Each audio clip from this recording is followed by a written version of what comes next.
Shalom, chers frères et sœurs à travers le monde, que la grâce et la paix du Seigneur soient avec chacun d'entre vous.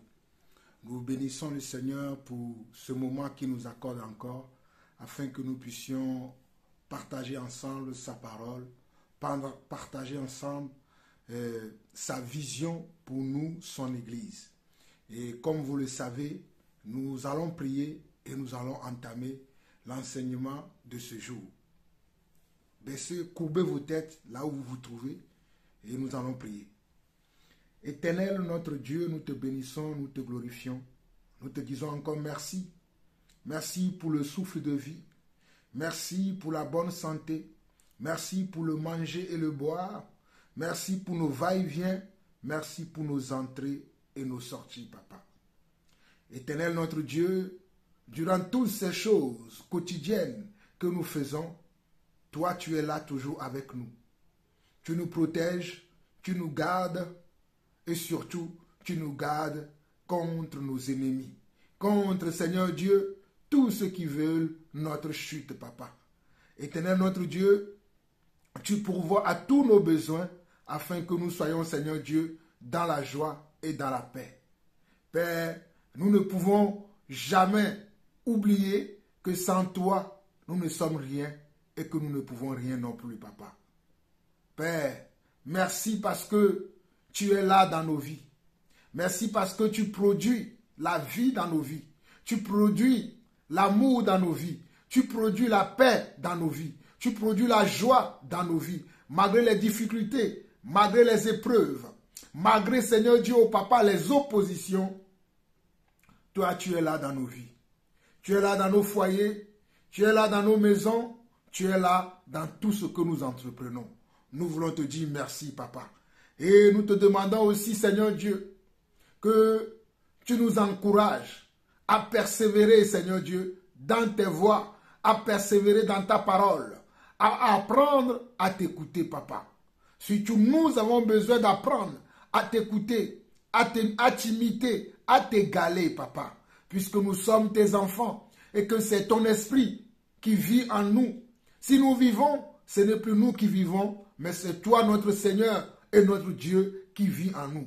Voilà pourquoi nous t'en supplions encore aujourd'hui, que tu puisses nous aider, Papa, à nous abandonner entre tes mains, à nous abandonner en toi, Seigneur Dieu, à ne plus considérer, Seigneur Dieu, nos propres pensées, nos propres voix, notre propre sagesse, mais que nous puissions nous appuyer sur ta sagesse, sur tes voix, et surtout, Seigneur Dieu, sur ton esprit, Papa.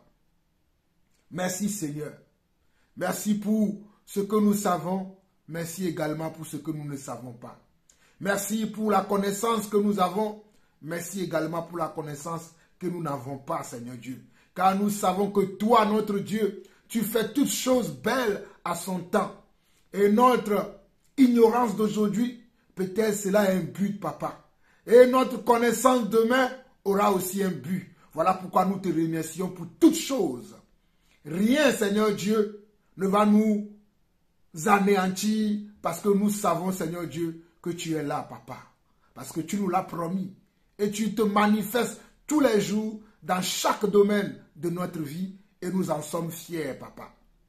À présent, éternel mon Dieu, je te présente encore ce moment que je veux partager avec mes frères à travers le monde. Je ne suis qu'un instrument entre tes mains. La sagesse n'est pas en moi. L'intelligence n'est pas en moi. La connaissance n'est pas en moi. Toi qui es la connaissance parfaite. Toi qui es l'intelligence parfaite. Toi qui es la sagesse parfaite. Viens encore parler par mes cordes vocales. Viens encore instruire. Viens encore redresser. Viens encore corriger. Viens encore donner, Seigneur Dieu, de conseils, Papa. Afin que ton peuple soit édifié. Afin que ton Église soit édifiée, afin que mes frères et sœurs à travers le monde soient encouragés, Papa. Reçois la gloire, l'honneur et la puissance pour des siècles, au nom de notre Seigneur Jésus-Christ. Nous avons ainsi prié. Amen. Alors, mes chers frères et sœurs à travers le monde, c'est ainsi que le Seigneur nous a conduits encore aujourd'hui, le samedi 25 février 2023, afin que nous puissions encore continuer son œuvre, continuer sa vision ses objectifs, ses missions dans nos vies.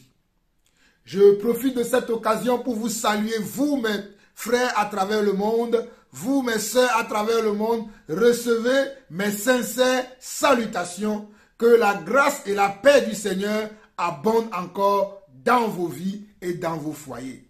Merci pour vous qui m'encouragez, merci pour vous qui priez pour nous, merci pour vous qui nous donnez des conseils, des suggestions et qui sont là tous les jours pour nous encourager.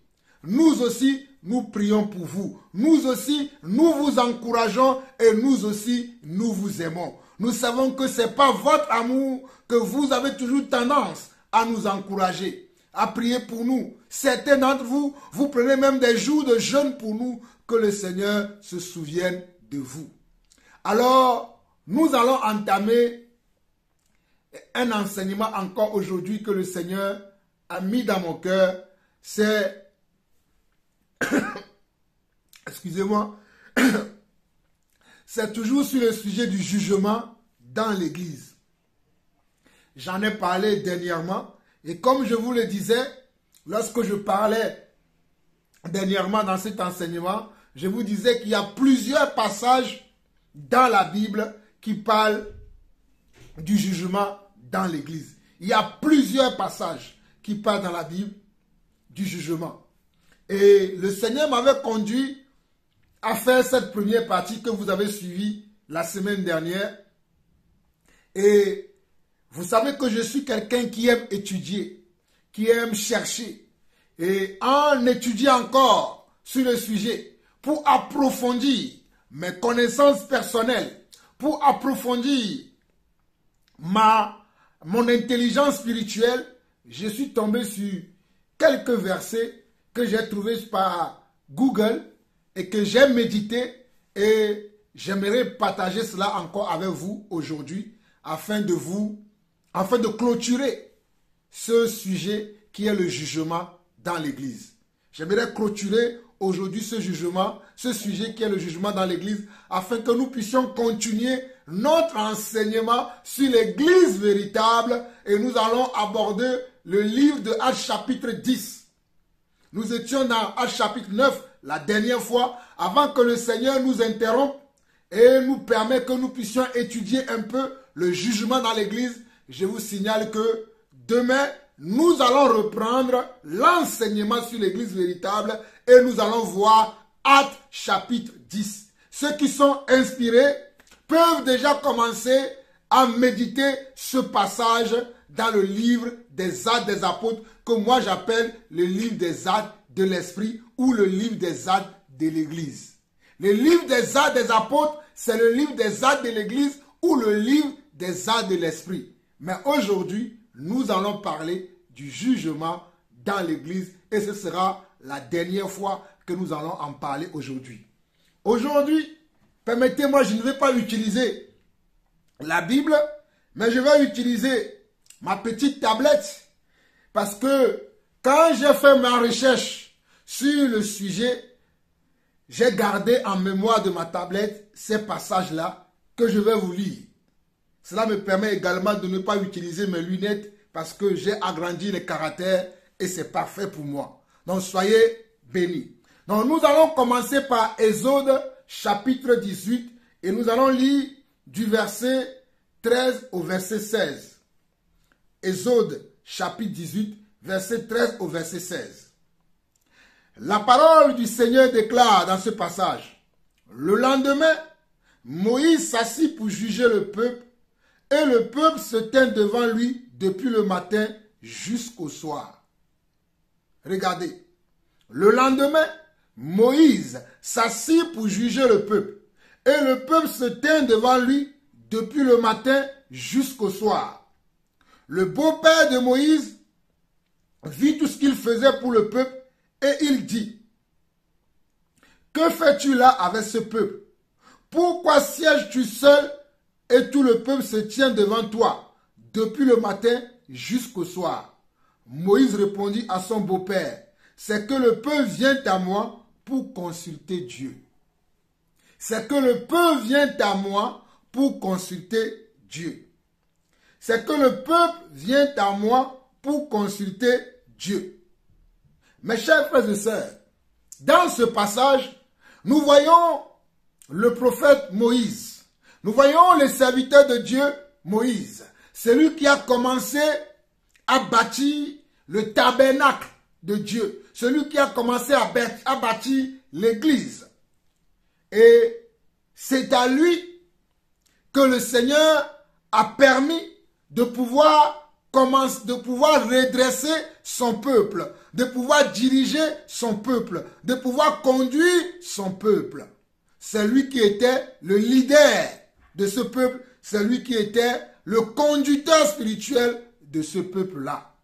Voilà pourquoi, lorsque le peuple avait des conflits, avait des querelles, avait des différends, avait des questionnements, il venait voir Moïse, celui qui était leur leader, celui qui était leur responsable en quelques mots. Même s'il y avait Dieu qui était le grand responsable de Moïse et de ce peuple-là, le peuple néanmoins savait que Moïse était celui qui devait les conduire, était celui qui devait les diriger, était celui qui devait leur montrer la voie du Seigneur. Voilà pourquoi lorsqu'ils avaient des querelles, des différends, des soucis, ils venaient voir Moïse. Voilà pourquoi dans ce passage, on nous dit le lendemain, Exode 18, verset 13 à 16, le lendemain, Moïse s'assit pour juger le peuple. Moïse s'assoit pour faire quoi? Pour juger le peuple de Dieu. Moïse ne s'était pas assis pour faire des commérages. Moïse ne s'est pas assis pour se divertir. Moïse ne s'est pas assis pour raconter des histoires. Mais il était assis pour écouter le peuple et pour pouvoir les juger. La Bible déclare bien, la parole dit ici que il s'asseyait du matin jusqu'au soir. Waouh! Moïse s'asseyait du matin jusqu'au soir pour juger le peuple. Le lendemain, Moïse s'assit pour juger le peuple et le peuple se tint devant lui depuis le matin jusqu'au soir. Le beau-père de Moïse vit tout ce qu'il faisait pour le peuple et il dit, « Que fais-tu là avec ce peuple ?» Pendant que Moïse jugeait le peuple, il a reçu la visite de son beau-père. Moïse a reçu la visite de son beau-père. Et son beau-père va le voir en nation, en train de juger une foule nombreuse, en train de juger un peuple nombreux, en étant tout seul. En étant tout seul pour juger comment? Un peuple qui était nombreux. Voilà pourquoi cela durait du matin jusqu'au soir. Et le beau-père va lui dire, pourquoi sièges-tu tout seul? Pourquoi sièges-tu seul et tout le peuple se tient devant toi, depuis le matin jusqu'au soir? Moïse répondit à son beau-père, c'est que le peuple vient à moi pour consulter Dieu. Il donne l'explication à son beau-père. Il dit à son beau-père, c'est parce que le peuple vient à moi pour consulter Dieu. Voilà pourquoi je m'assois, pour pouvoir leur parler de Dieu, pour pouvoir leur dire que dans telle situation, Dieu vous préconiserait de faire ceci. Dans tel cas, Dieu vous préconiserait d'agir de telle sorte. Dans telle situation, Dieu vous conseillera de faire de telle manière. C'était ce que Moïse faisait du matin jusqu'au soir. Parce qu'il le dit dans la suite, il dit, quand ils ont quelques affaires, ils viennent à moi. Quand ils ont quelques affaires, ils viennent à moi. Je prononce entre eux, je fais connaître les ordonnances de Dieu et ses lois. Et regardez bien, Moïse dit, quand ils ont quelques affaires, ils viennent à moi. Je prononce entre eux et je fais connaître les ordonnances de Dieu et ses lois. Je prononce. Alléluia. Je prononce entre eux et je fais connaître les ordonnances de Dieu et ses lois. Prononcer entre eux veut dire les départager. Prononcer entre eux veut dire les comment. Dis à celui-là, toi tu as tort et celui-là a raison. Et dans telle situation, il faudrait mieux faire ceci ou il vaudrait mieux faire cela. C'est ce que Moïse faisait. Regardez bien, l'écriture est claire. Quand ils ont quelques affaires, ils viennent à moi. Je prononce entre eux. Je prononce entre eux et je fais connaître les ordonnances de Dieu et ses lois. Et je leur fais connaître les ordonnances de Dieu et ses lois. Puisque Moïse était habité par l'Esprit de Dieu. Lorsque le peuple venait le consulter, Moïse leur faisait connaître les voies, les lois, les commandements, les ordonnances de Dieu. Et en même temps, il pouvait comment les départager s'il y avait un différend entre eux, s'il y avait un problème entre eux, s'il y avait une malcompréhension entre eux, s'il y avait des querelles entre eux, s'il y avait des conflits entre eux, Moïse jugeait aussi ces affaires-là. Mes chers frères, vous allez me demander pourquoi le frère insiste. Aujourd'hui, j'entends beaucoup de frères dire, on ne doit pas juger. J'entends beaucoup de frères, même des prédicateurs. Je dis bien, même des prédicateurs. Pour moi, qui ne sont pas des prédicateurs, mais qui se considèrent comme des prédicateurs, qui disent qu'on ne doit pas juger. En tout cas, je ne sais pas quel livre, quelle Bible, ou quel Seigneur eux ils ont rencontré, mais le Seigneur que nous avons rencontré nous permet de juger.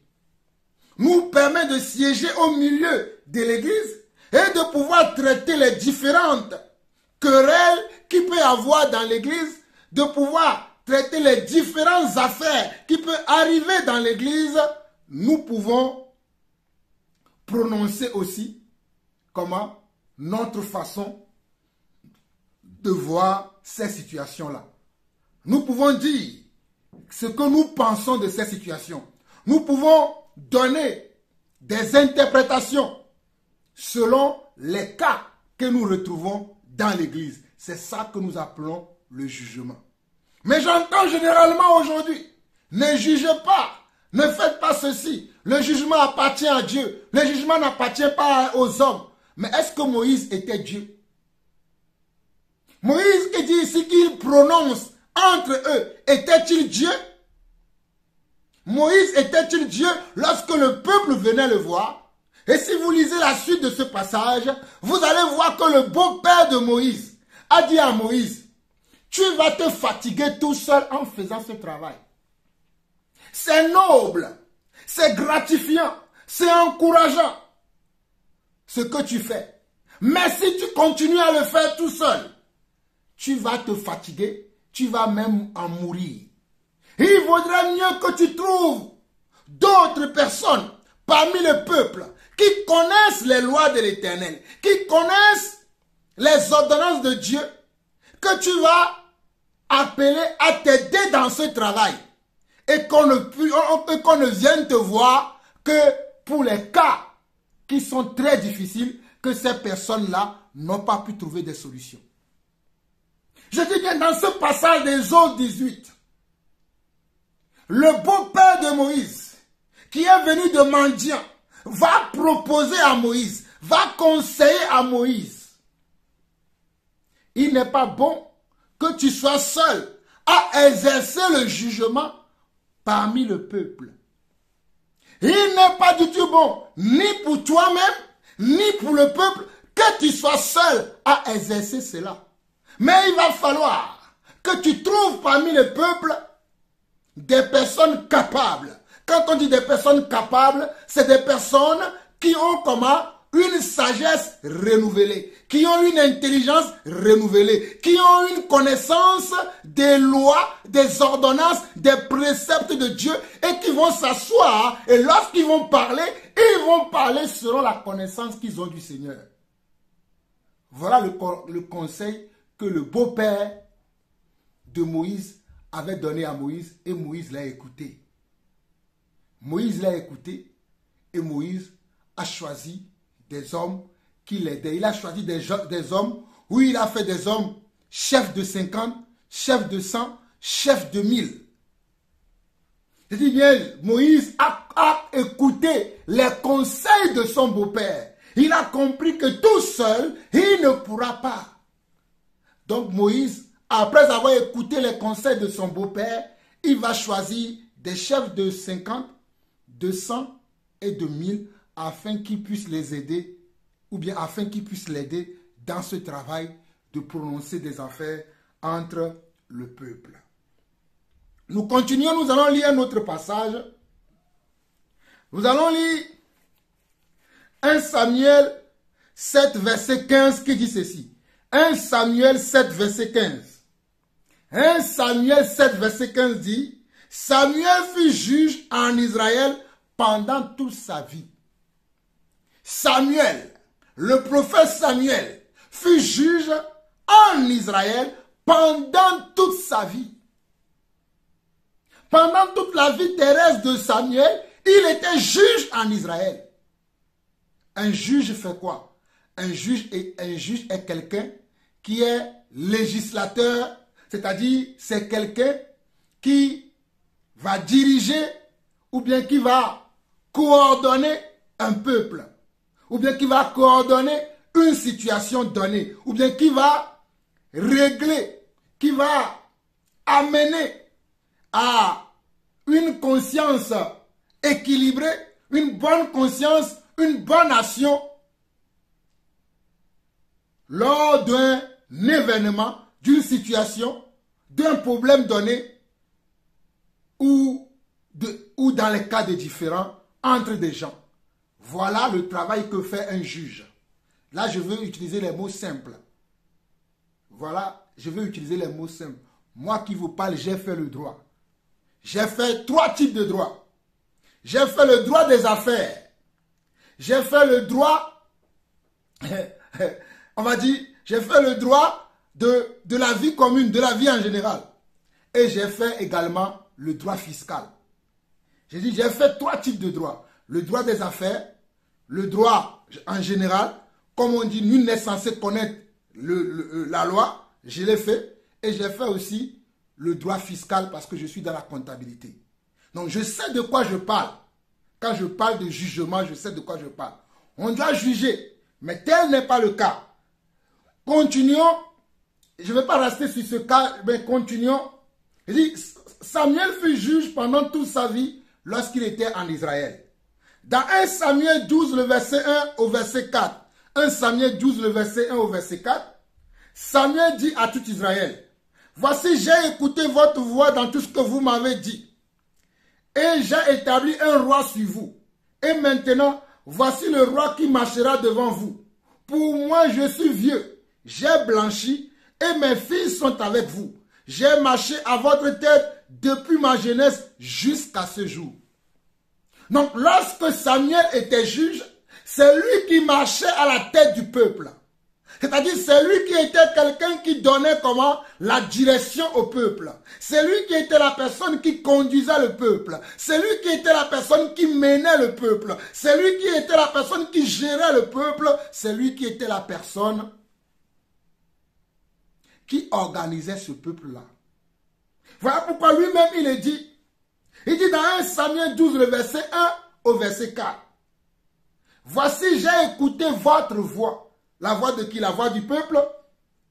Dans tout ce que vous m'avez dit. Et j'ai établi un roi sur vous. Parce qu'à arrivé à un moment, le peuple ne voulait plus que Samuel soit juge sur eux. Il demandait à Samuel qui voulait un roi. Samuel est parti prier.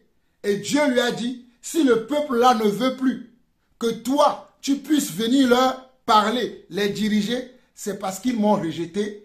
Et c'est parce qu'ils ne veulent pas. Donc, donne-leur ce qu'ils veulent. Donne-leur ce qu'ils veulent. Voici ce que Dieu avait dit à Samuel. On n'a pas le temps de voir tous ces passages, mais je vous résume ça. Samuel, lorsque le peuple le rejetait, Samuel est parti prier et Dieu lui a dit, si ce peuple-là ne veut plus de toi, c'est de moi qu'il ne veut plus. S'ils veulent un roi, donnons-leur un roi. Voici comment le peuple d'Israël va être conduit après par les rois. Parce qu'avant, le peuple était conduit par qui? Par un prophète. Par qui? Par un prophète, c'est-à-dire par un représentant de Dieu. c'était Moïse qui avait commencé. Après Moïse, il y avait Josué. Après Josué, il y avait les juges. Et après les juges, il y avait les rois. Et après aujourd'hui, c'est le Seigneur Jésus lui-même qui nous conduit. Mais le Seigneur Jésus nous conduit, mais il nous conduit au travers des 5 ministères qu'il a placés dans l'Église. Il a placé 5 ministères dans l'Église qui sont le ministère d'apôtres, de prophètes, d'évangélistes, de pasteurs et d'enseignants de la parole de Dieu ou de docteurs. Ce sont ces ministères-là, ce sont ces 5 ministères-là qui sont les juges du peuple aujourd'hui. Mais pourquoi vous ne voulez pas que ces 5 ministères-là soient des juges? Et en dehors de ces 5 ministères, de la même manière que Moïse avait choisi des hommes capables, des hommes saints d'esprit pour pouvoir l'aider dans cette tâche, il n'y a pas que ces 5 ministères-là qui peuvent juger aujourd'hui dans l'Église. Toute personne qui a le Saint-Esprit en lui peut régler un différend entre un frère et une sœur. Mais nous allons en venir tout à l'heure. Je vais finir ce que Samuel nous révèle ici.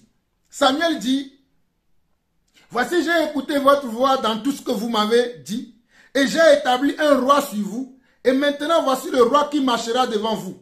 Pour moi, je suis vieux, j'ai blanchi, et mes filles sont avec vous. J'ai marché à votre tête depuis ma jeunesse jusqu'à ce jour.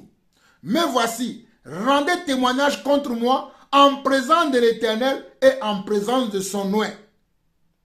Lorsque Samuel avait présenté le premier roi, qui était le roi Saül, voici ce que Samuel a dit. Le premier roi que Samuel a présenté au peuple, c'était le roi Saül. Et c'est à cette occasion que Samuel a tenu ces propos-là. C'est à cette occasion que Samuel a fait ce discours. Si vous ne connaissez pas les Écritures, essayez de connaître les Écritures. C'est très important. Ok. Il dit, j'ai marché à votre tête depuis ma jeunesse jusqu'à ce jour. Mais voici, rendez témoignage contre moi en présence de l'Éternel et en présence de son oint. Samuel va dire, peut-être suis-je comporté de la mauvaise manière envers vous. Peut-être j'ai agi avec méchanceté, avec arrogance, avec mépris. Aujourd'hui, devant Dieu et devant son roi, ou bien devant le roi que vous avez choisi, témoignez contre moi si j'ai fait des choses qui vous ont fait du mal. Et il continue, de qui ai-je pris le bœuf? Et de qui ai-je pris l'âne? Il dit, de qui ai-je pris le bœuf? De qui ai-je pris l'âne? Qui ai-je opprimé? Regardez, qui ai-je opprimé? Et qui ai-je traité durement? Regardez, qui ai-je traité durement? De qui ai-je reçu un présent pour fermer les yeux sur lui? De qui ai-je reçu un présent pour fermer les yeux sur lui? Je vous le rendrai. Je vous le rendrai. Je vous le rendrai. Je vous le rendrai. J'aime beaucoup ça. En fait, je suis en train de vous montrer ces détails-là dans les Écritures, afin que vous compreniez que celui qui doit juger les autres doit déjà être un modèle. Parce que lorsque les gens sont là à dire ne jugez pas, ne jugez pas, ne jugez pas, c'est parce qu'ils ne comprennent pas. Parce que ces gens-là, vous allez voir que d'habitude, ces gens-là qui tiennent de ces propos-là, ce sont les gens qui se reprochent d'habitude quelque chose. Ce sont les gens qui se reprochent quelque chose en général.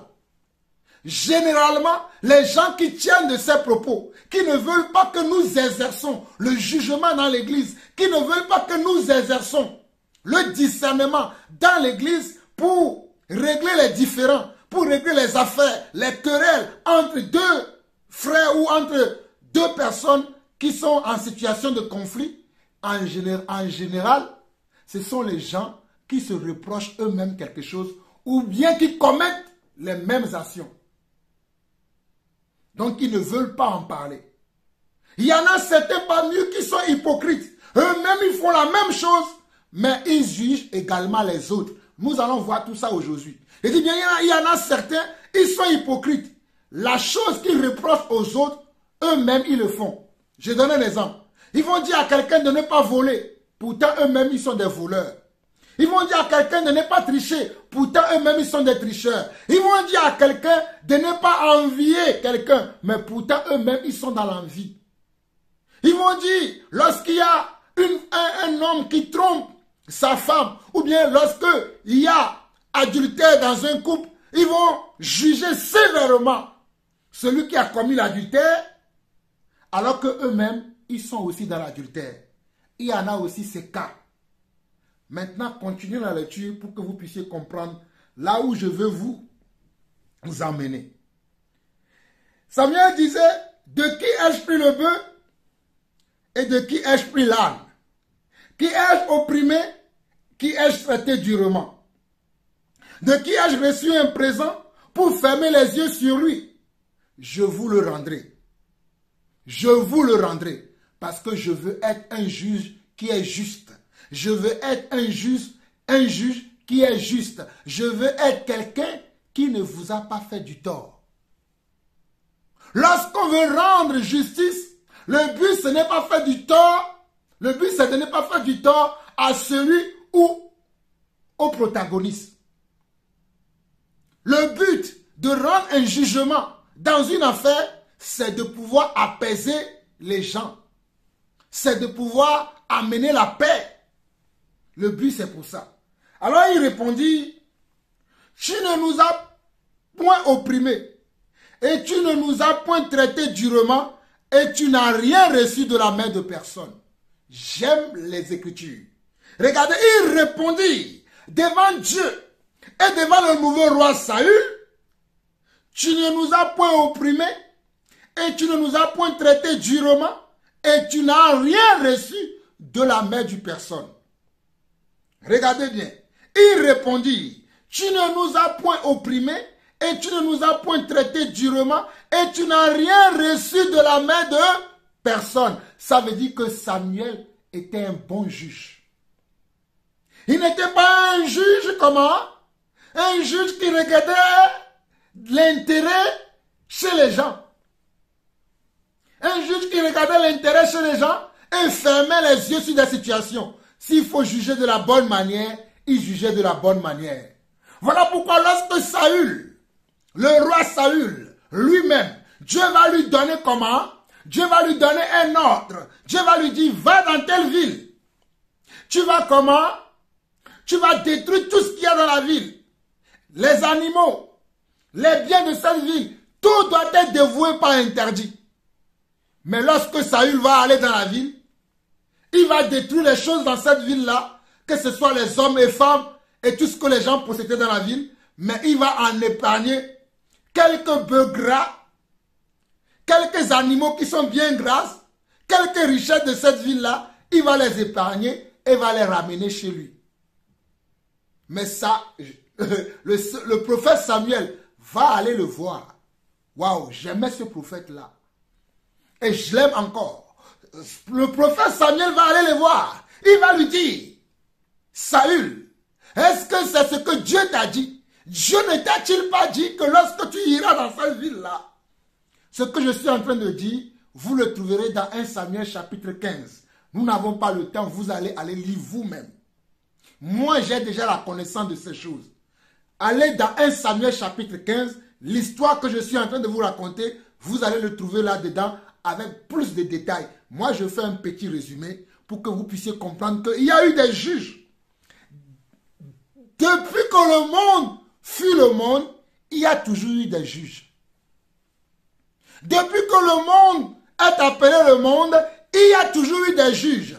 Que ce soit spirituellement ou que ce soit également dans le monde, il y a toujours eu des juges. Il y a eu des bons juges, il y a eu des mauvais juges. Il y a eu des juges selon Dieu, il y a eu des juges selon la chair, selon les intérêts des gens. Alors Samuel va dire à Saül, pourquoi as-tu fait cela? Pourquoi as-tu désobéi à Dieu? De telle sorte que la recommandation, la parole que Dieu t'a donnée, tu l'as méprisée pour faire autre chose, pour faire ce que Dieu ne t'a pas dit. à ce moment-là, le roi Saül va répondre à Samuel que je craignais qui? Il dit, je craignais le peuple. Il va dire, parce que je craignais le peuple, voilà pourquoi j'ai désobéi à Dieu. Je craignais le peuple, voilà pourquoi j'ai désobéi à Dieu. C'était la réponse que Saül a donnée au prophète Samuel. Et beaucoup de gens aujourd'hui, parce qu'ils craignent le peuple, ils ne sont pas prêts à dire la vérité. Parce qu'ils craignent le peuple, ils ne sont pas prêts à juger des différends entre leurs frères. Parce qu'ils craignent la réaction des uns et des autres. Ils ne sont pas prêts à dire la vérité lorsqu'il faut dire la vérité. Mais moi, Jean-Paul Lawson, je dis toujours la vérité. Je dis toujours la vérité, même si je serai rejeté par mes pères. Même si je serai rejeté par mes amis. Même si je serai rejeté par mes frères et sœurs, je dis toujours la vérité. Ce que vous devez entendre, je vous le dis toujours. En tout cas, ceux qui me connaissent peuvent vous le témoigner. Vous cherchez un justicier, quelqu'un qui sera tranché, quelqu'un qui sera tranchant, qui sera juste, qui sera objectif dans une situation, faites appel à Jean-Paul Lawson. Vous ne serez pas déçus. Vous cherchez quelqu'un qui doit venir, vous donner des conseils, vous donner la direction à suivre, vous dire ce qu'il faut entendre dans telle situation. Oh, alléluia! Comme j'aime, alléluia! Comme j'aime dans la parole de Dieu. Ce prophète-là, qui n'annonce jamais de bonnes choses, mais c'était lui, oh, alléluia, qui connaissait toujours le Dieu qu'il connaît et qui aimait le présenter. Alléluia! Je parle du prophète Michée. Donc vous voulez avoir une direction dans une situation, appelez le frère Jean-Paul Lawson. Vous ne serez pas déçus. Alors, pour continuer, nous allons continuer. Nous allons lire un autre passage qui est très important également. 1 Roi 3, le verset 28. 1 Roi 3, le verset 28. On nous dit, tout Israël a pris le jugement que le roi avait prononcé et l'on craignit le roi quand on vit que la sagesse de Dieu était en lui pour le diriger dans ses jugements. Ici, on parle de quel roi? On parle bien évidemment du roi, alléluia, du roi Salomon. Du roi Salomon. Ici, on parle du roi Salomon. On dit 1 Roi 3, le verset 28 dit, tout Israël a pris le jugement que le roi avait prononcé. Et l'on craignit le roi. Et l'on craignit le roi quand on vit que la sagesse de Dieu était en lui pour le diriger dans ses jugements. Quand la sagesse de Dieu était en lui pour le diriger dans ses jugements. Waouh! Car la sagesse, alléluia, car la sagesse de Dieu était en lui, le roi Salomon, pour le diriger dans ses jugements. Parce que le peuple venait s'asseoir aussi au pied de comment? Au pied du roi Salomon, pour que Salomon puisse les juger. Avant, c'est le prophète Samuel qui le faisait. Mais quand le prophète Samuel a été rejeté, il y a eu plusieurs rois qui ont succédé à lui. Et lorsque le tour de Salomon était venu, c'est lui qui jugeait le peuple. Il s'asseyait et il jugeait le peuple. Et dans 1 Roi 3, le verset là que nous sommes en train de voir, nous sommes en train de voir l'histoire. Vous pouvez aller le lire également. Si vous aimez la Bible, vous pouvez aller lire cette histoire intégralement dans le livre de 1 Roi et dans le livre de 1 Chronique. Vous allez voir quel est le jugement que le roi Salomon a prononcé. C'était deux coépouses, deux femmes qui étaient dans un foyer. L'un avait enfanté, l'autre était stérile. Et celui qui avait enfanté, alléluia, le Seigneur est bon. Tout est dans la parole de Dieu. Tout est dans la parole de Dieu. Celui qui avait enfanté, excusez-moi, excusez-moi, je voulais chercher l'histoire. Je rends grâce à Dieu, j'ai trouvé l'histoire. C'est dans 1 Roi 3, le passage que je suis en train de lire. C'est dans 1 Roi 3, mais le verset 16 au verset 28 qui dit: c'est alors que 2 femmes prostituées vinrent chez le roi et se présentèrent devant lui. L'une des femmes dit: pardon mon Seigneur, cette femme et moi, nous habitions dans la même maison et j'ai accouché près d'elle dans la maison. 3 jours après, cette femme a aussi accouché. Nous habitons ensemble. Il n'y a aucun étranger avec nous dans la maison. Il n'y a que nous 2. Le fils de cette femme est mort pendant la nuit parce qu'elle s'était couchée sur lui. Elle s'est levée au milieu de la nuit. Elle a pris mon fils qui était à côté de moi pendant que moi, ta servante, je dormais et elle l'a couché contre elle. Quant à son fils qui était mort, elle l'a couché contre moi. Ce matin, je me suis levé pour allaiter mon fils et voici qu'il était mort. Je l'ai regardé attentivement le matin venu et ce n'était pas mon fils, celui que j'ai mis au monde. L'autre femme dit: c'est faux. C'est mon fils qui est vivant et ton fils qui est mort. Mais la première répliqua: absolument pas. C'est ton fils qui est mort et mon fils qui est vivant. C'est ainsi qu'elles discutèrent devant le roi. Le roi constata, l'une dit: c'est mon fils qui est vivant et ton fils qui est mort. Et l'autre dit: absolument pas. C'est ton fils qui est mort et mon fils qui est vivant. Puis il ordonna: apportez-moi une épée. On apporta une épée devant le roi. Le roi dit alors: coupez en 2 l'enfant qui est en vie et donnez-en la moitié à chacune. Alors la femme dont le fils était vivant fut remplie de compassion pour son fils et elle dit au roi: ah, mon Seigneur, donnez-lui l'enfant qui est en vie et ne le faites pas mourir.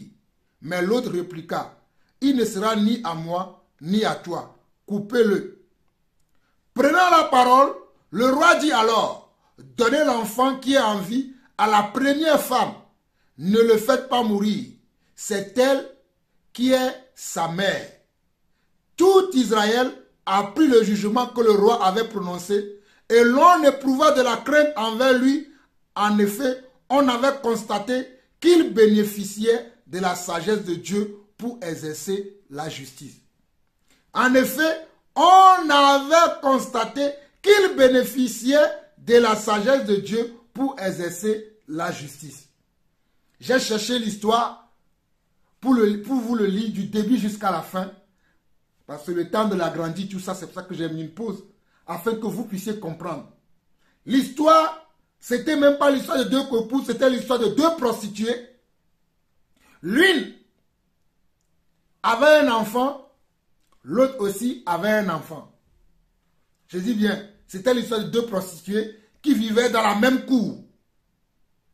À l'époque où il y avait le roi Salomon. L'une avait un enfant, l'autre aussi avait un fils. Ils avaient tous des fils, d'ailleurs. Et une nuit, il y en avait un qui avait perdu son fils. Celui qui avait perdu son fils la nuit est allé prendre son fils mort pour l'échanger avec l'autre qui n'avait pas perdu son fils, qui avait encore son fils vivant. Et le lendemain, les 2 femmes se réveillent.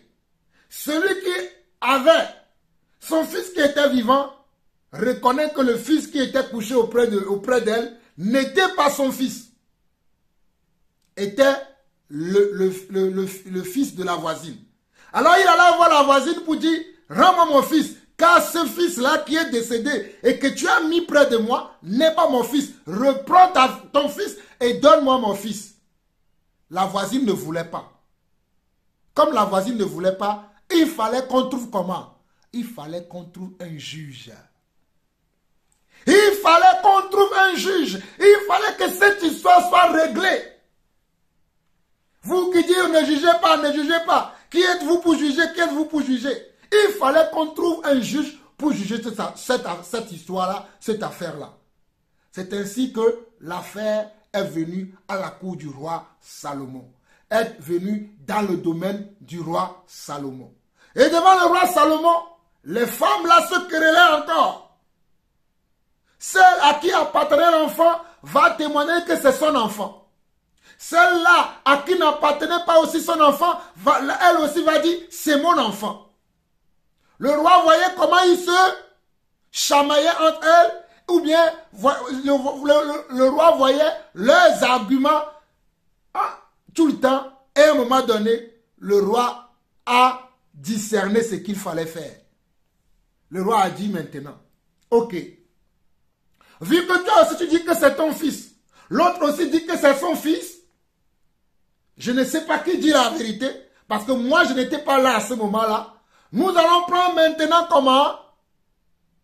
Une épée, nous allons diviser l'enfant en deux, et chacun va en prendre une partie, puisque je ne sais pas c'est celui à qui appartient l'enfant. Chacun va en prendre une partie. Mais le roi savait ce qu'il disait.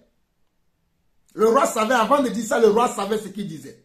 Et lorsque le roi avait tenu ce propos, le roi Salomon avait tenu ce propos, la femme, qui est la vraie mère de l'enfant, fut émue de compassion et dit au roi, mon Seigneur, s'il te plaît, il serait préférable que vous donnez cet enfant à cette femme plutôt que de diviser l'enfant en deux.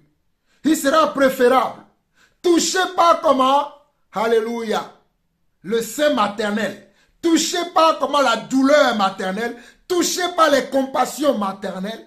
Elle a dit, il serait préférable que vous donnez cet enfant à cette femme plutôt que de le diviser en deux.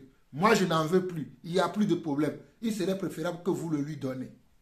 Et celle à qui n'appartenait pas l'enfant va continuer à dire, non, pourquoi tu veux qu'on me la donne? Il serait préférable qu'on le coupe en deux. Comme ça, nous deux là, nous n'aurons rien. Il serait préférable qu'on le coupe en deux. Et c'est alors que le roi va sortir la sagesse de Dieu, va sortir l'intelligence de Dieu pour dire, l'enfant appartient à la femme qui a dit, moi je ne veux pas qu'on le coupe en deux, je préfère qu'on la donne à celle-là. Le roi va dire, donnez-lui son enfant, parce que l'enfant lui appartient.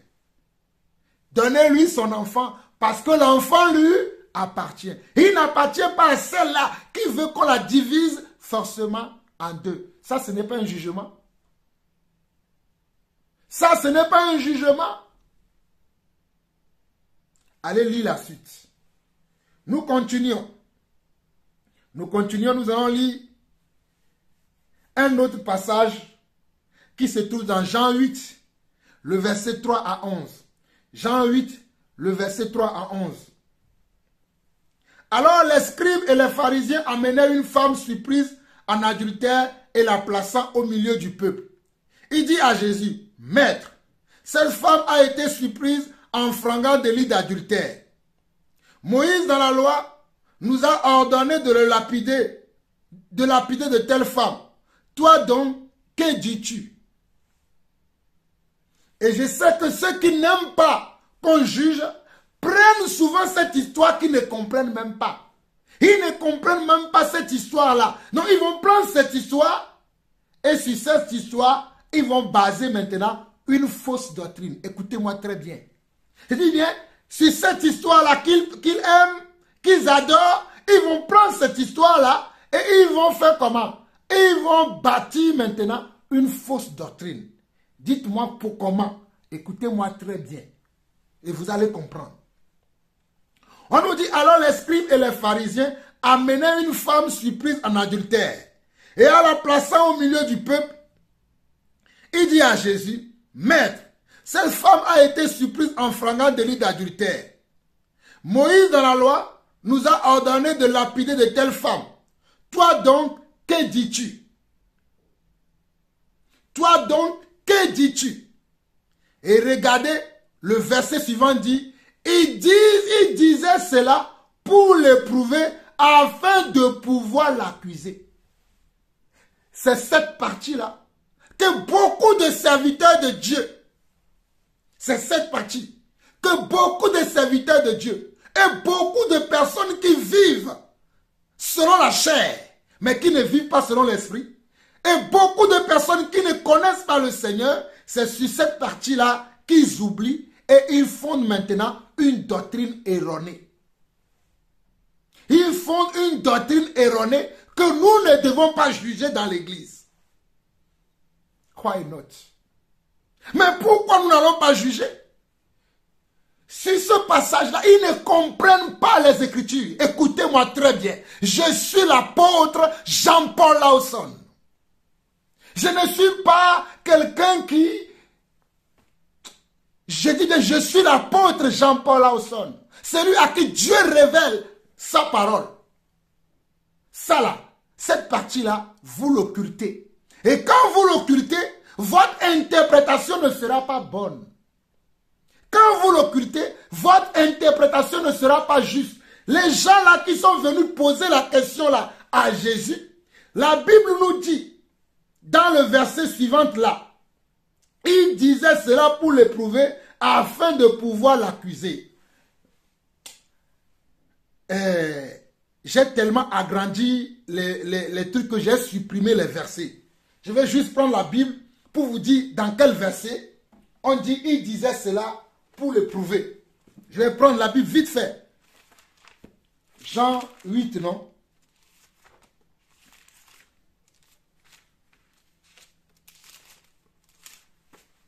C'est très important que vous compreniez les Écritures. Si vous ne comprenez pas les Écritures, vous allez faire des dégâts dans la vie des gens. Dans Jean 8, oui, c'était le verset, je vais vous dire ça tout de suite.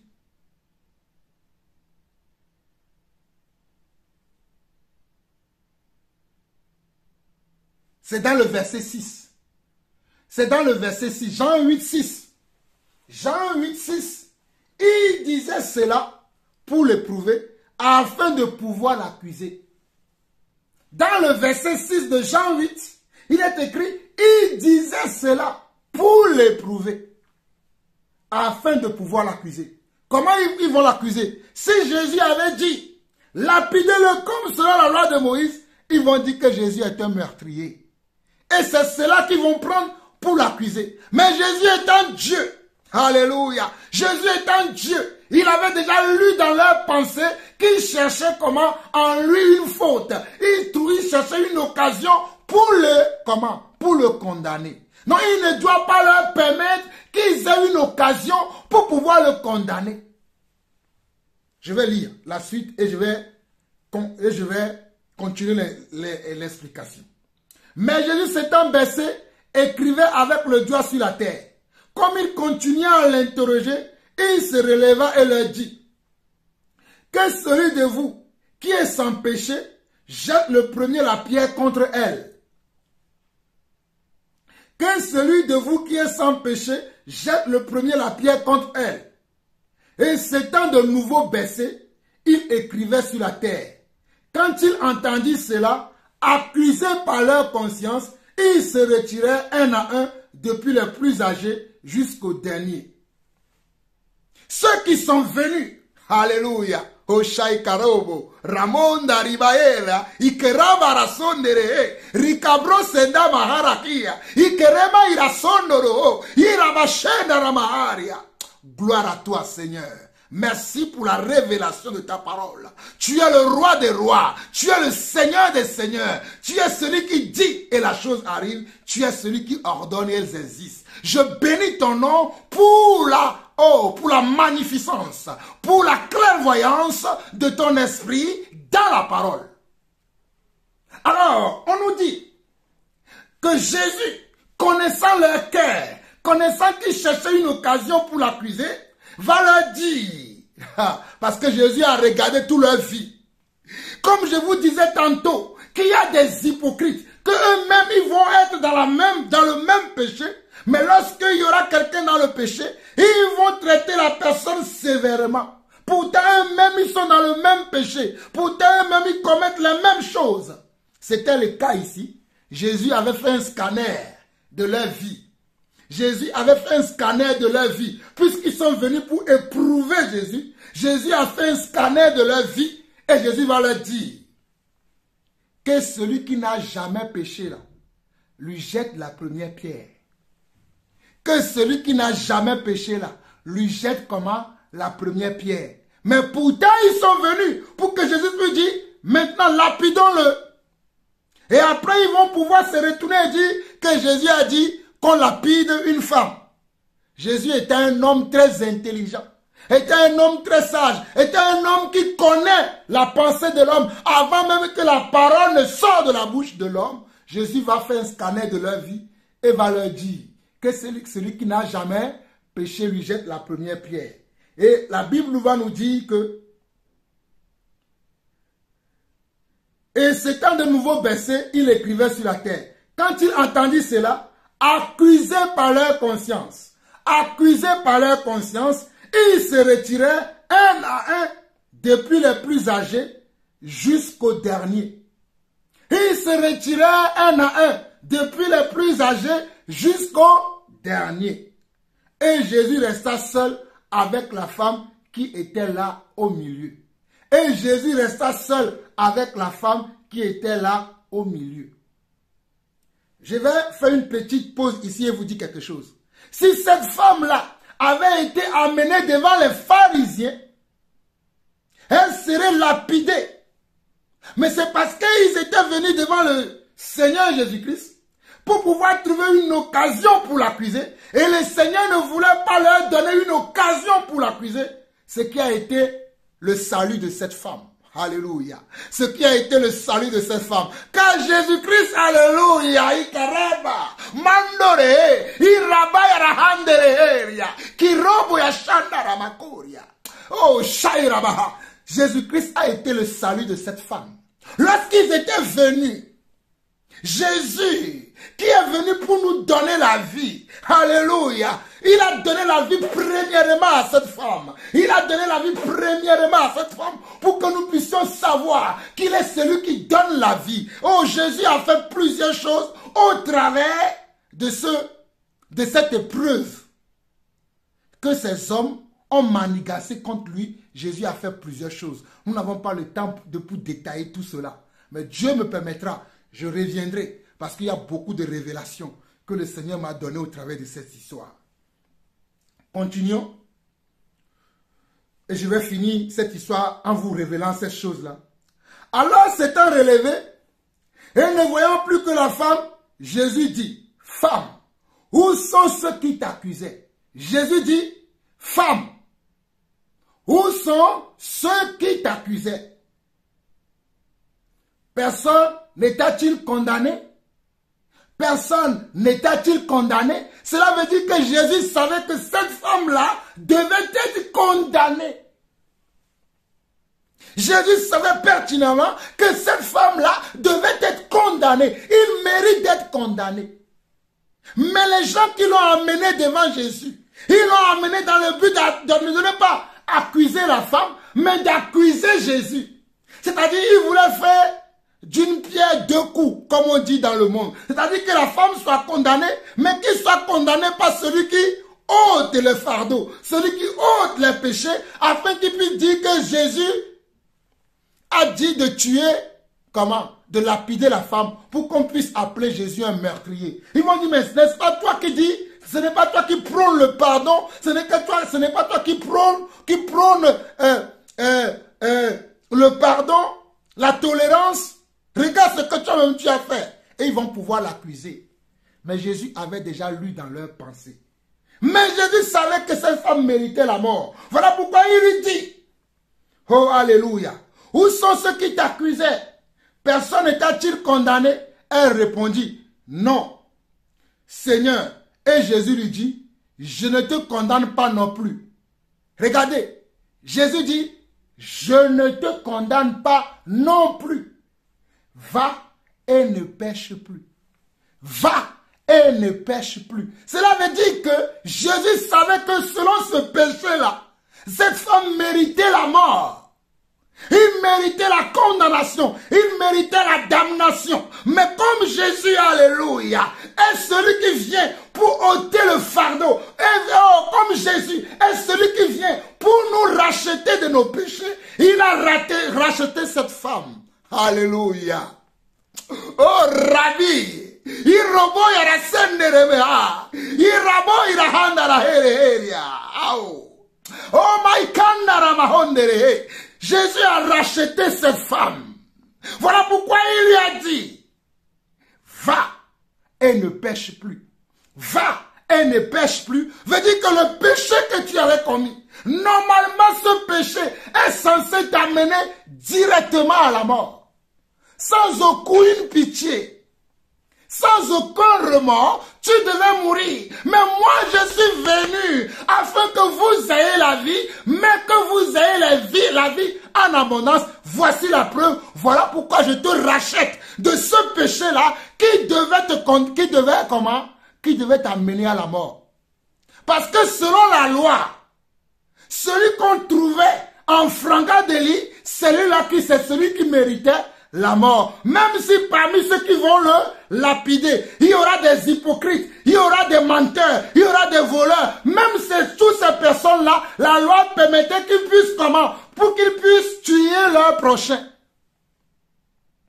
Si. Voilà pourquoi les hommes là ont dit à Jésus que Moïse a dit que de telles femmes-là doivent être lapidées. Mais toi, que dis-tu? Mais on nous dit dans le verset 6 qu'il disait ça pour l'éprouver. Il savait que c'était un homme de bien. Il connaissait la mission de Jésus. Mais il faisait ça pour l'éprouver. Mais Jésus a saisi cette occasion. Oh, alléluia. Pour manifester la miséricorde. Parce qu'il est le Dieu de la miséricorde. Il est le Dieu du salut éternel. Il est le Dieu de la paix. Il est le Dieu de la... Oh, alléluia. Il est le Dieu qui te met en confusion. Si tu viens pour l'éprouver, viens pour l'aimer.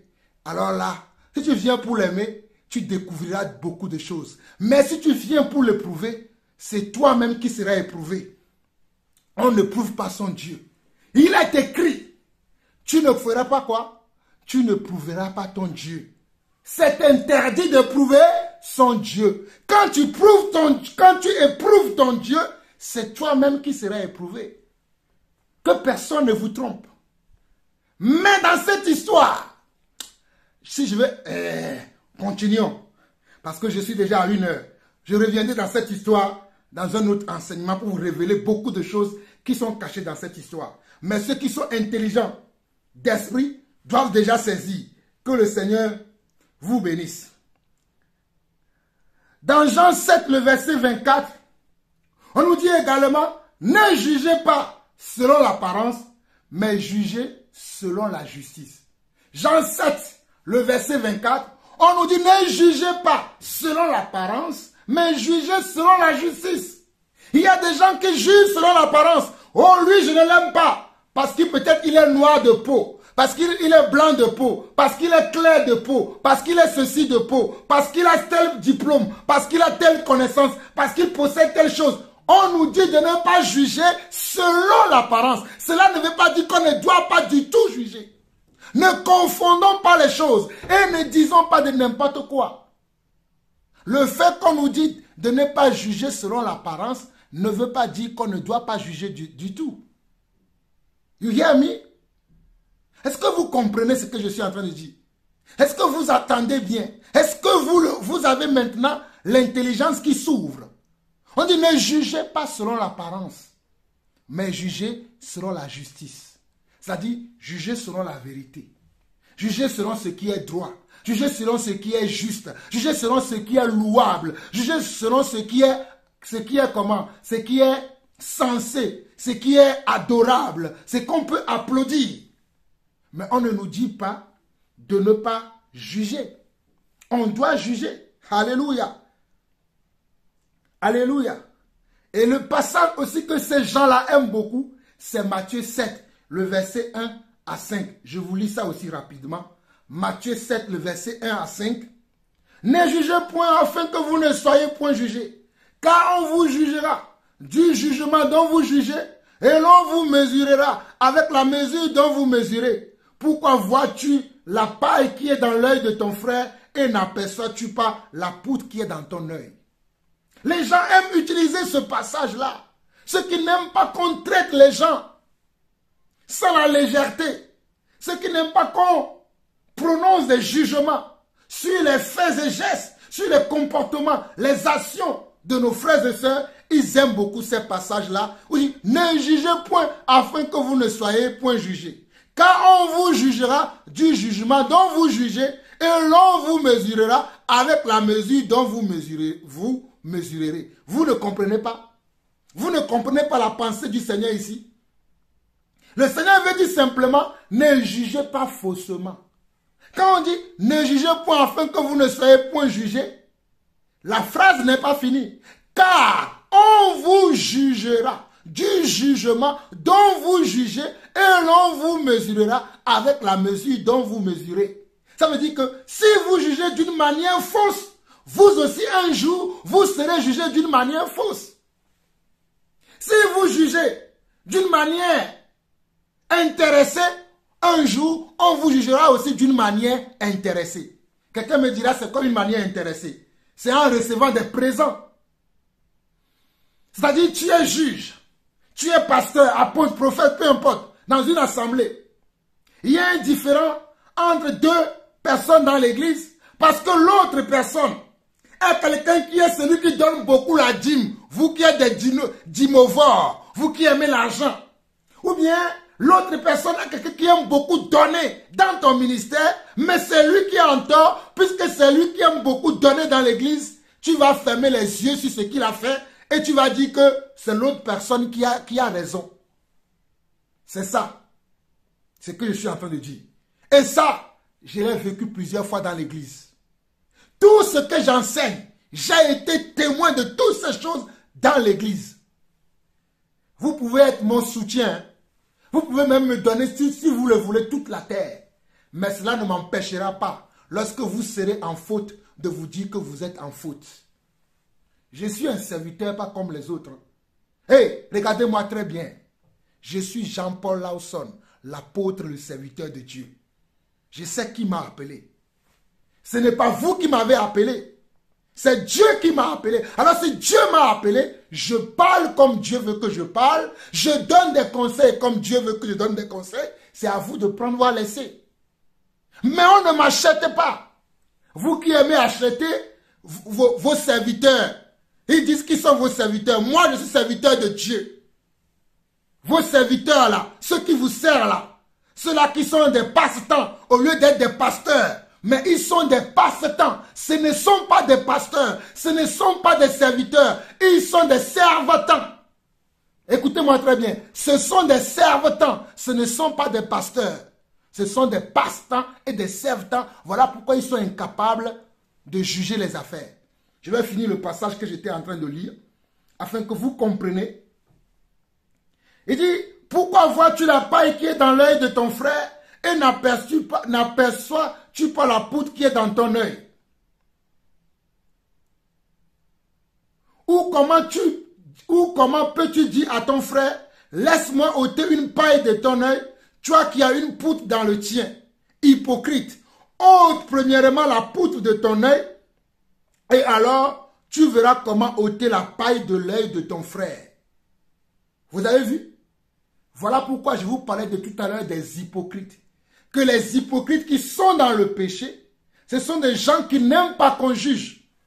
Ou des fois, certains qui sont très audacieux, courageux entre eux, ils vont juger les autres alors qu'eux-mêmes, ils sont dans la même chose.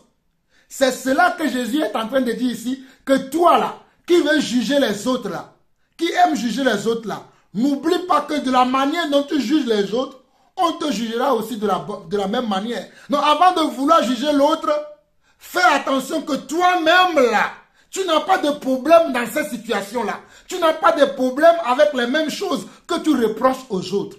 Vous allez me dire que je raconte n'importe quoi. Allons voir ça très rapidement dans Romains chapitre 2.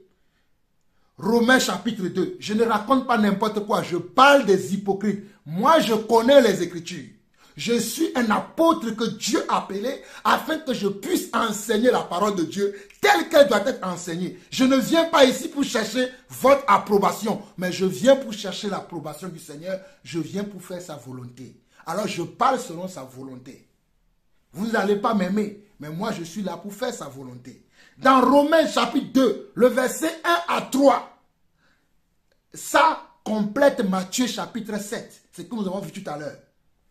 ô homme, qui que tu sois, toi qui juges, tu es donc inexcusable. Car en jugeant les autres, tu te condamnes toi-même. Puisque toi qui juges, tu fais les mêmes choses. Puisque toi qui juges les autres, tu commets les mêmes choses. Nous savons en effet que le jugement de Dieu contre ceux qui commettent de telles choses est selon la vérité. Nous savons, vous devez le savoir, nous savons en effet que le jugement de Dieu contre ceux qui commettent de telles choses est selon la vérité. Et penses-tu aux hommes qui jugent ceux qui commettent de telles choses et qui les fait que tu échapperas au jugement de Dieu? C'est-à-dire, toi qu'on n'a pas encore attrapé, tu te caches pour faire les mêmes choses. Mais quand tu viens sur les réseaux sociaux, quand tu viens dans l'assemblée, quand tu viens dans ta communauté et on arrête un frère, tu es là à accuser le frère. Tu es là à dire, frère, tu mérites la mort. Tu envoies le frère même à la mort. Le Seigneur te prévient que toi là, on ne t'a pas encore attrapé. Mais toi non plus, tu es donc inexcusable. Voilà ce que cela veut dire. Ne jugez point afin que vous ne soyez point jugés. Cela ne veut pas dire que si je suis sans faute, je ne me retrouve pas dans la même bêtise que tel frère ou telle sœur, que je n'ai pas le droit de dire la pensée de Dieu dans la situation. Que je n'ai pas le droit de raisonner les gens, que je n'ai pas le droit de statuer dans les situations. J'ai bien évidemment le droit de statuer dans la situation. Mais ce que je dois, ce auquel je dois prêter attention, c'est de ne pas être moi-même dans les mêmes choses que je reproche aux autres. Dans les mêmes réalités que les autres. C'est-à-dire, je ne peux pas indexer quelqu'un qu'il est dans l'adultère alors que moi-même je suis dans l'adultère. Si moi-même je suis dans l'adultère, il va falloir que moi-même je sors de cet adultère-là avant de pouvoir aller parler à quelqu'un d'autre. C'est ça. C'est ce que le Seigneur dit ici. Mais cela ne veut pas dire que si quelqu'un est dans l'adultère et que quelqu'un est clean, quelqu'un est juste, il est droit, comme nous avons vu le prophète Samuel qui a dit à qui j'ai fait du tort. Parce que lui-même, il marchait selon la volonté de Dieu. Il était un homme intègre. Samuel était un homme intègre et juste. Comme Noé était un homme intègre et juste aussi. Donc il pouvait juger les autres parce qu'il était lui-même intègre. Voilà la vérité. Nous allons voir quelques passages encore.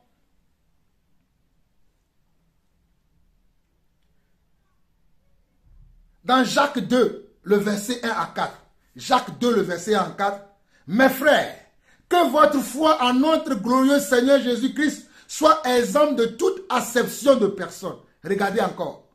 Mes frères, que votre foi en notre glorieux Seigneur Jésus-Christ soit exempte de toute acception de personne.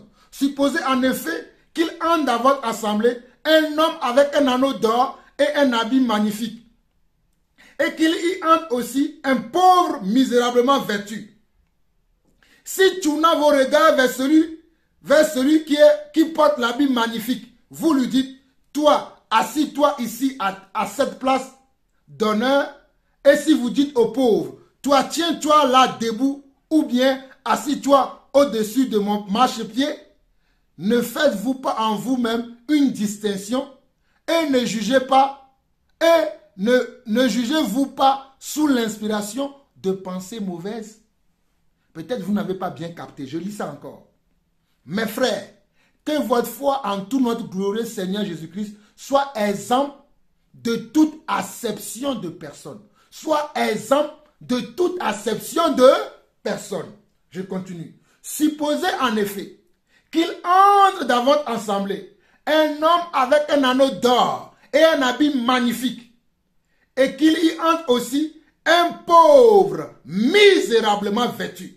Si tournant vos regards vers celui qui porte l'habit magnifique, vous lui dites, toi, assis-toi ici à cette place d'honneur, et si vous dites au pauvre, toi, tiens-toi là debout, ou bien assis-toi au-dessous de mon marchepied, ne faites-vous pas en vous-même une distinction Ne faites-vous pas en vous-même une distinction selon l'apparence en disant à celui qui est magnifiquement bien vêtu, qui a des anneaux d'or, qui est venu avec un 4x4, qui est venu avec un Rolls-Royce dans votre église, un Rolls-Royce dans votre église, ou bien un, comment on appelle ça là, je ne connais même plus les belles voitures de ce monde aujourd'hui, hein? Ou bien qui est venu avec du diamant sur tout le corps, mais qui est venu, il y a aussi un homme misérablement vêtu, et en lui il y a sa chemise est déchirée, son pantalon est déchiré, et vous lui dites, toi reste devant l'église, ne faites-vous pas un jugement? Ça, ce n'est pas des jugements que vous faites. Ah, ça, ce n'est pas des jugements. Ok. 1 Corinthiens 5, verset 12 à 13 dit, qu'est-ce en effet à juger ceux du dehors? Les gens du dehors ne nous regardent pas, c'est-à-dire les païens ne nous regardent pas. C'est ceux du dedans, ceux qui sont appelés enfants de Dieu, que nous devons juger. Voilà pourquoi il dit, n'est-ce pas ceux du dedans que vous avez à juger? Pour ceux du dehors, Dieu les juge. Ôtez le méchant du milieu de vous. Le jugement nous permet de mettre les méchants hors état de nuire. Le jugement dans l'église nous permet de mettre hors état de nuire les méchants, les faux frères, les faux pasteurs, les ravisseurs, les loups cruels qui sont au milieu de nous. Le jugement nous permet de les mettre hors d'état de nuire. Le jugement nous permet de les révéler au peuple de Dieu, de les montrer au peuple de Dieu, afin que le peuple de Dieu puisse faire attention. Voilà pourquoi il est écrit, qu'en effet, 1 Corinthiens 5, le verset 12 à 13 dit, qu'en effet a jugé ceux du dehors? N'est-ce pas ceux du dedans que vous avez à juger? Pour ceux du dehors, Dieu les juge. Ôtez le méchant du milieu de vous. Ôtez le méchant du milieu de vous. Ôtez le méchant du milieu de vous. Nous devons ôter absolument tous les méchants qui sont au milieu de nous. Et ce n'est pas le jugement que nous allons le faire. Ce n'est pas le jugement que nous allons le faire. 1 Corinthiens 6, verset 1 à 6. 1 Corinthiens 6, verset 1 à 6 dit, quelqu'un de vous, lorsqu'il a un différend avec un autre, ose-t-il plaider devant les injustes et non devant les saints? Regardez, quelqu'un de vous, lorsqu'il a un différend avec un autre, ose-t-il plaider devant les injustes et non devant les saints? C'est-à-dire, il y a un différend entre deux saints, c'est-à-dire deux frères qui sont dans l'église. Au lieu qu'un autre frère vienne régler le problème entre eux, ils vont dans le tribunal du monde. Ils ne viennent pas dans le tribunal du Seigneur. Alléluia. Regardez quelle honte. Deux frères ou deux sœurs ou deux personnes dans l'église ont des différends, ont des problèmes. Au lieu de venir dans l'assemblée, alors que, afin qu'un frère, un saint, les saints c'est nous, hein. Quand on parle des saints dans la Bible, les saints, c'est tous ceux qui ont reçu le Saint-Esprit, tous ceux qui ont reçu la parole de Dieu, tous ceux qui ont reçu l'invitation de Dieu et qui l'ont accepté, ce sont ceux-là qu'on appelle les saints conformément à l'écriture de Jean 1, le verset 12. À tous ceux qui l'ont reçu, il leur a donné le pouvoir de devenir enfants de Dieu. Donc c'est nous qui sommes des saints. On dit quelqu'un de vous, 1 Corinthiens 6, verset 1 à 6 dit, quelqu'un parmi vous, lorsqu'il a un différend avec un autre, ose-t-il plaider devant les injustes et non devant les saints? Ne savez-vous pas que les saints jugeront le monde? Ne le savez-vous pas que nous les saints, nous jugerons le monde lors de l'avènement du Seigneur? Nous allons nous asseoir et c'est nous qui allons juger le monde. Et si c'est pas vous là, c'est-à-dire vous qui devez être la lumière du monde, et si c'est pas vous que le monde est jugé, êtes-vous indigne de rendre les moindres jugements? Êtes-vous indigne de rendre les moindres jugements? Ne savez-vous pas que nous jugerons les anges et nous ne jugerons pas, à plus forte raison, les choses de cette vie? Quand vous avez des différends pour les choses de cette vie, ce sont des gens dont l'Église ne fait aucun cas que vous prenez pour juge. Je le dis à votre honte. Ainsi, il n'y a parmi vous un seul homme sage qui puisse prononcer entre ses frères. Regardez encore le mot prononcer. Ainsi, il n'y a parmi vous un seul homme sage qui puisse prononcer entre ses frères un jugement. Mais un frère plaide contre un frère et cela devant les infidèles. Un frère plaide contre un frère et cela devant qui? Devant les infidèles et non devant les frères dans l'église. C'est devant les frères dans l'église, c'est devant les serviteurs, c'est devant les gens qui ont reçu le Saint-Esprit, les gens qui ont reçu l'amour de Dieu dans leur cœur, les gens qui ont reçu la sagesse de Dieu, les gens qui ont reçu l'intelligence de Dieu, les gens qui ont la crainte de Dieu. La crainte, je dis bien, les gens qui ont la crainte de Dieu, c'est devant eux que nous devons plaider dans l'église. C'est devant eux que nous devons amener nos affaires, nos différends, nos problèmes, nos querelles, nos discussions, nos malentendus, nos malentendus, nous devons l'amener devant les frères. Regardez, je lis encore. Ne savez-vous pas que les saints jugeront le monde? Et si c'est par vous que le monde est jugé, êtes-vous indigne? Vous êtes indigne de rendre les moindres jugements? L'apôtre Paul se posait cette question. Ne savez-vous pas que nous jugerons les anges? Ne savez-vous pas que nous là, les saints là, nous jugerons les anges? Et nous ne jugerons pas à plus forte raison les choses de cette vie? Quand donc vous avez des différends pour les choses de cette vie, ce sont des gens dont l'Église ne fait aucun cas que vous prenez pour vos juges. Je dis cela à votre honte. Ainsi, il n'y a parmi vous un seul homme sage qui puisse prononcer en ses frères, mais un frère plaide contre un frère et cela devant les infidèles. Je vais m'arrêter sur ce aujourd'hui. Il y a encore plusieurs passages. Le verset, il y a 27 versets que j'ai mis de côté, mais le temps est contre nous. Nous allons nous arrêter là. Je crois que vous êtes tellement sages, vous êtes tellement remplis de compassion et d'amour pour le Seigneur et que vous comprenez déjà que le jugement est une affaire des enfants de Dieu et que nous devons toujours juger dans l'église les différends qu'il y a. On ne peut pas laisser le mal continuer à gangréner l'église. On ne peut pas laisser le mal continuer à tyranniser les frères et sœurs. On ne peut pas continuer à laisser le mal gagner du terrain dans l'église. Nous devons ôter les méchants du milieu de nous et laisser place aux bonnes personnes au milieu de nous. Ou bien la personne qui n'a pas encore acquis cette maturité, cette sagesse, nous devons l'amener à l'avoir. Que le Seigneur vous bénisse. C'était aussi la portion de ce jour. Shalom, shalom et shalom.